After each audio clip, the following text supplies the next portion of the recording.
I'm Craig Jelston, Vice President of Mr. Electric. Thank you for joining me today. We all just want to be happy, right?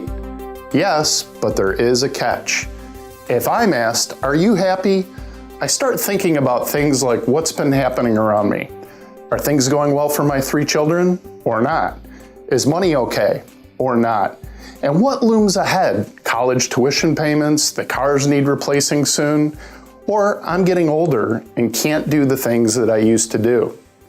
That simple question makes me think about the past and the future until finally I blurt something out. Yes, I'm okay.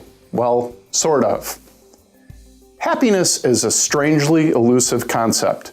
It means too many things to be a trustworthy marker for what matters in life. You have to break it down.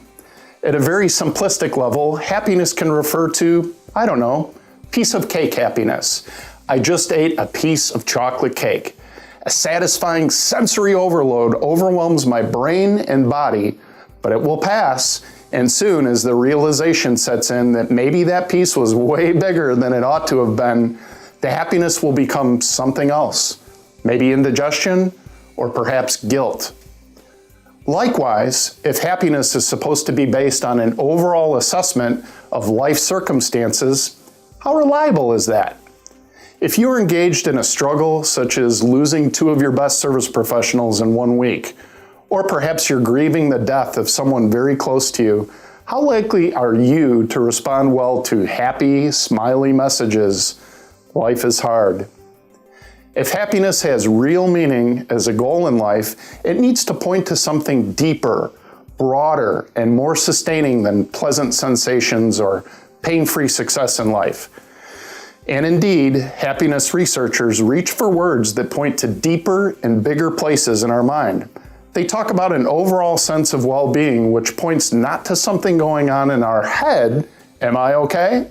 But to something we sense in our body and mind. The deeper brand of happiness doesn't depend on circumstances. It hits us when we're awestruck. It hits us when we loosen our attitude towards what we have and what's going on in our life, when we decide to be content. It does not mean we give up trying to improve upon a bad situation. It simply means that we discover a kind of resilience that doesn't let a bad situation define who we are. So I'd like you to start by asking yourself a few questions. Are you happy? What makes you happy? What are the things in your life and around your life that truly make you happy? Is it complicated? Do you need certain stars to align in order to be happy? And perhaps more importantly, what sucks the happy right out of you? If you're not happy, why? If you know what makes you happy, do more of that. It's pretty simple. Create the circumstances and situations that support your happy.